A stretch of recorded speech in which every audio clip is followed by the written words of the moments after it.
आज हम बात करेंगे सेविंग अकाउंट के न्यू रूल्स क्या हैं जो 2024 में। क्या पहले इससे क्या था, सेविंग अकाउंट में कितना भी कैश में लेन देन कर सकते, कितने पैसे जमा कर दिए आपने कोई नोटिस नहीं आएगा, कितने पैसे आपने जमा कर निकाली कोई नोटिस नहीं आएगा दोस्तों, कितने की एफडी करा सकते थे दोस्तों, 10 लाख 20 लाख की एफडी करा दी नगद में तो अभी कोई नोटिस नहीं आएगा दोस्तों, चाहे यूपीआई करिए कोई नोटिस नहीं आता था। मगर अब 2024 में सरकार ने, केंद्र सरकार ने अब इसमें नियम बना दिए दोस्तों, अगर इससे ज्यादा क्रॉस लिमिट करेंगे तो आपके पास इनकम टैक्स का नोटिस आना तय है। आज नहीं आएगा, 2-3 साल में आएगा, 3 साल में आएगा, क्योंकि दोस्तों आयकर विभाग का क्या होता है कि जो नोटिस आता है एक फाइनेंस ईयर में जिसने आपने लेन देन करा है, मान लो 24-25 में लेन देन करा दोस्तों, उसमें नहीं आएगा।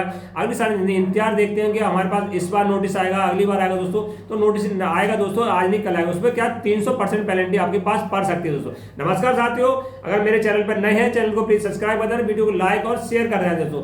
अगर आप बेल आइकन का बटन दबा देंगे दोस्तों, फाइनेंस संबंधी वीडियो सबसे पहले आपके पास नोटिफिकेशन पहुंच जाएगा दोस्तों। तो आपसे गुजारिश है कि आप नए हैं चैनल पे प्लीज सब्सक्राइब कर दीजिए, जिससे फाइनेंस संबंधी वीडियो आपके पास सबसे पहले पहुंच जाए दोस्तों। आज हम इस वीडियो में बात करेंगे जो सेविंग अकाउंट है उसमें कितने रुपए एक फाइनेंस ईयर में कितने रुपए आप जमा कर सकते हैं, एक दिन में कितने रुपए एक दिन में निकाल सकते हैं। दूसरी बात, एक साल में कितने डिपॉजिट कितने विड्रॉल कर सकते हैं दोस्तों।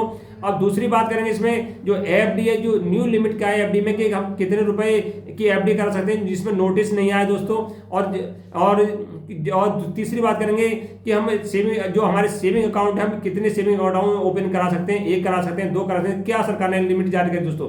तो बने रहिए दोस्तों शुरू से लेकर लास्ट तक। अगर आप वीडियो पूरी देखी दोस्तों तो आपके एक एक जो पॉइंट है आपके जो आपने जिज्ञासा बना रखी है इसमें सेविंग अकाउंट कितने पैसे जमा करने कितने निकालने, पूरी जानकारी आपको इस वीडियो में मिल जाएगी दोस्तों। और बात करेंगे लास्ट में यूपीआई की लिमिट क्या है दोस्तों, यूपीआई हम कितनी करें, आजकल क्या प्रचलन हो रहा है यूपीआई का, उसके बारे में भी लास्ट में बात करेंगे दोस्तों।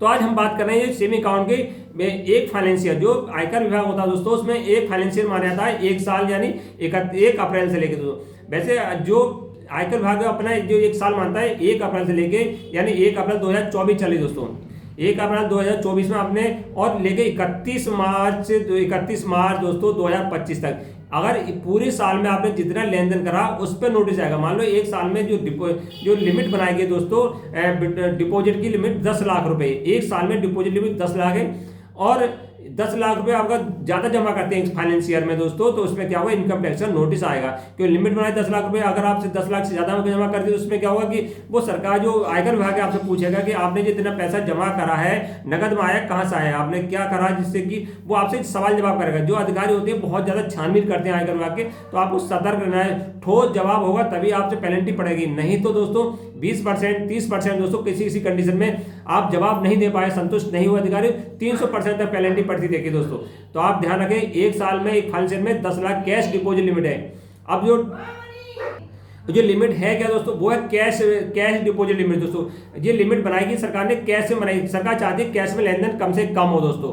अब चाहे आप जो जमा करेंगे तो जमा करने लिमिट 10 लाख कर रखिए। जैसे दोस्तों अब जमा कोई व्यक्ति ऑनलाइन कितनी जमा कर सकता है, 20 लाख 10 लाख कितनी जमा कर सकता है। ये लिमिट किन के लिए और मान्य नहीं दोस्तों, जो आईटीआर फाइल करते हैं वो भी उनके लिए मान्य। जो आईटीआर फाइल करते हैं वो चाहे 12 लाख जमा करती है 1 साल में या 20 लाख जमा करती है, वो अपना जो मेंशन जो पैसा जमा करा है उसका मेंशन खाता पूरा देंगे कि हमने इतना पैसा आया, हमारे पास इतनी इनकम है और इसका हमने आईटीआर फाइल करा है दोस्तों। तो लिमिट है उनके लिए, जो कैश डिपॉजिट लिमिट है उनके लिए जो आईटीआर फाइल नहीं करते दोस्तों।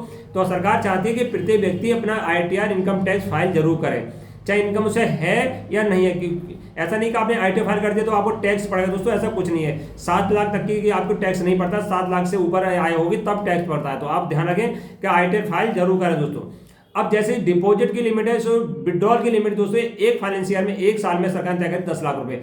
आप 10 लाख रुपए 1 साल में निकाल सकते हैं दोस्तों, इससे ज्यादा निकालें तब भी नोटिस आएगा। जैसे जमा कर सकते हैं दोस्तों, चाहे आपके 5 अकाउंट है या 10 अकाउंट है तो सभी को मिला के आपकी जो इनकम मानी जाएगी 10 लाख रुपए। ऐसा नहीं दोस्तों आपने एक बैंक में 5 लाख जमा कर दिए, दूसरी में 2 लाख कर दिए, तीसरी में 6 कर दिए दोस्तों, इससे कि 10 लाख से ऊपर लिमिट पहुंच गई। आजकल क्या है दोस्तों, सारे बैंक अकाउंट एक दूसरे से जुड़े हुए हैं दोस्तों। जैसे आधार कार्ड सभी बैंकों में लगता है दोस्तों, पैन कार्ड सभी बैंकों में लगता है, मोबाइल नंबर सभी लगता है, तीनों क्या गोल चक्कर में जुड़े हुए, एक के पीछे एक घूम रहा है। एक के पीछे एक घूमने से क्या सारी सूचनाएं आपकी बैंक क्या पहुंच जाती है, आयकर विभाग को। जैसे ही क्या आपने लिमिट क्रॉस करेंगे सीधी जाके बैंक विभाग को दोस्तों। ध्यान रखें अगर आप 10 लाख से ज्यादा लेन देन 1 साल में करते हैं दोस्तों कैश में, तो इनकम टैक्स का नोटिस आपके पास आएगा। अब बात कर लेते हैं एफडी के न्यू रूल्स दोस्तों।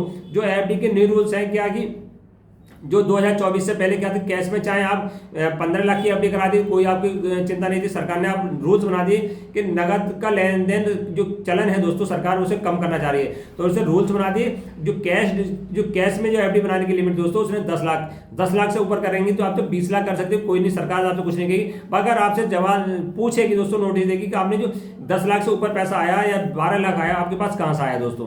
तो उससे बचने के लिए आप ध्यान रखें दोस्तों, 10 लाख की एफडी कराएं, चाहे आप एक बैंक में कराएं, 10 बैंक में कराएं, क्योंकि सारे बैंकों में आधार कार्ड, पैन कार्ड और मोबाइल नंबर जुड़ा हुआ है। तो 10 लाख, ध्यान रखें 10 लाख। अगर आप 10 लाख से ऊपर एफडी कराते हैं तो आपको वो पैसा अपने पहले बैंक अकाउंट में जमा करना है दोस्तों, बैंक अकाउंट से फिर वो ट्रांसफर करा सकते हैं दोस्तों, एफडी करा सकते हैं, बैंक के जमा कराए या पोस्ट ऑफिस जमा कराए, उसके बाद आप एफडी करा सकते हैं। उससे नगद कराएंगे तो केवल 10 लाख रुपए की दोस्तों। और चाहे आप चेक के माध्यम से करा रहे हो दोस्तों, कोई लिमिट नहीं आएगी, या आप कैश में करा रहे हैं दोस्तों, तो आयकर फाइल रिटर्न करिए दोस्तों, इनकम टैक्स आप भरिए दोस्तों, तब भी सरकार आपसे कोई सवाल जवाब नहीं करेगी दोस्तों।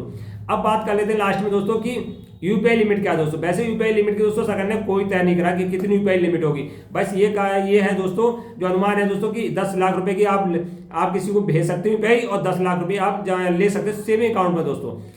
जो करंट अकाउंट है उसमें 50 लाख की लिमिट है दोस्तों, 50 लाख तक की आप यूपीआई कर सकते हैं, कोई उसमें नोटिस नहीं है, कोई टैक्स देने की जरूरत नहीं है दोस्तों। अब लास्ट में बात कर लेते हैं दोस्तों, जो सेविंग अकाउंट था दोस्तों, सेविंग अकाउंट में जो 1 साल में लिमिट थी दोस्तों 10 लाख रुपए। अब बात कर लेते 1 डे में कितनी डिपॉजिट और विड्रॉल की लिमिट है दोस्तों। जैसे क्योंकि 2 रूल्स बनाए दोस्तों, एक साल के लिए और एक 1 डे में दोस्तों। अब 1 डे में क्या है, एक दिन में केवल 2 लाख रुपए दोस्तों निकाल सकते हैं, 2 लाख में निकाल सकते हैं, कैश में 2 लाख ही जमा कर सकते हैं दोस्तों। जो आयकर रिटर्न फाइल कर रहे हैं उन्हें कोई चिंता नहीं, जो नहीं करना है आयकर रिटर्न फाइल, वो केवल 2 लाख रुपए जमा करेंगे, 2 लाख ही निकालेंगे।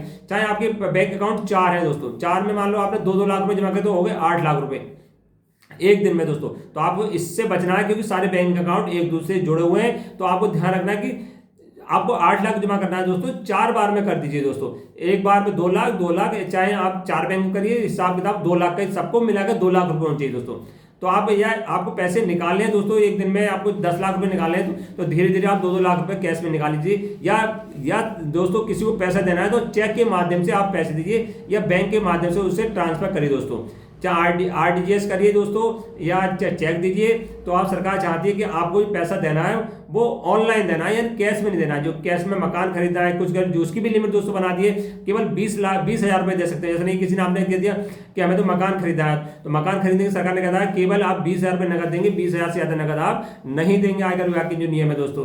तो आप ये भी बहाना नहीं मिला सकते दोस्तों। तो आपको ध्यान रखना है कि लिमिट को क्रॉस नहीं करेंगे, लिमिट क्रॉस करनी है तो आपके पास नोटिस आएगा, आज नहीं है तो कल आएगा दोस्तों। कम से कम आयकर विभाग के 3 साल में नोटिस आता है, 3 साल के बाद आपको जवाब आप भूल जाएंगे। आपको ठोस सबूत चाहिए उन्हें, जो आपने लेन देन करा दोस्तों, चाहे 1 साल में करा है, या एफडी बनवाई हो, या आपने एक सेविंग अकाउंट में दोस्तों क्रॉस लिमिट करी हो, वो सारा एक फाइनेंशियल जो होती है दोस्तों, उसमें जो 1 अप्रैल से लेकर 31 मार्च होती है, उसमें तो वो आपको नोटिस आएगा, वो तो छानबीन करती है उसमें ऐसा कैसे हुआ। दूसरी बार वो देखती है कि मैं आईटी फाइल नहीं करा 30 साल में, दूसरी साल में, तीसरी साल में नोटिस आपके पास आता है दोस्तों। किसी कारण कोई रह भी जाता है, अधिकतर नोटिस दोस्तों आते हैं दोस्तों। ध्यान रखें कि आपको सबसे बचना है, तो जो सरकार ने नियम बना रखे दोस्तों उनका पालन करना है, और कैश में अधिक से अधिक आप बचिए, कैश लेन देन से बचिए दोस्तों।